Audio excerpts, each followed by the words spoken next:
Just another sort of summary slide here, okay? Increase in entropy, a positive delta S, indicates the direction of spontaneous change.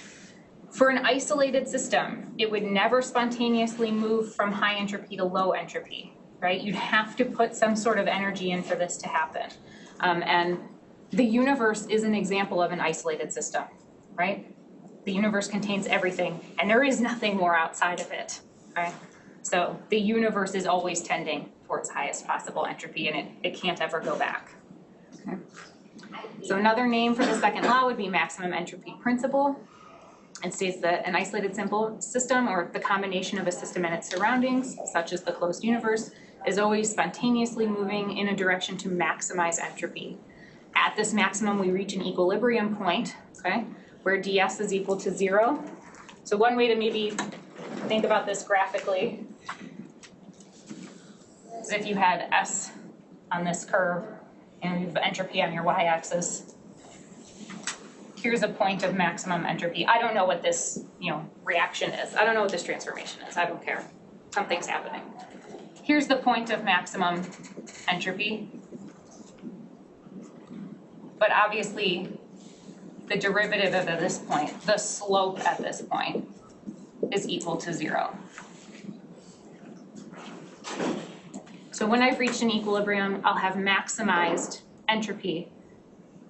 The slope, or the derivative of that, will be equal to 0. There's no change in entropy at that maximum point. Is entropy a state function?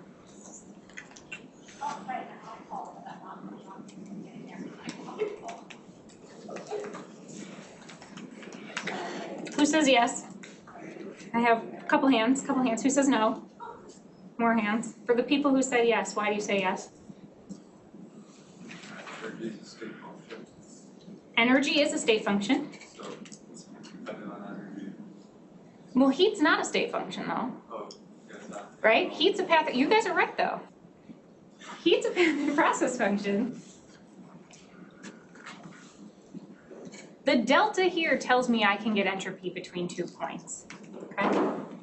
I can't get entropy between 2 points with heat flow as my metric of doing it, which is how all of the macro scale thermodynamic principles were studied on engines. We needed to look at heat flow to capture change in entropy.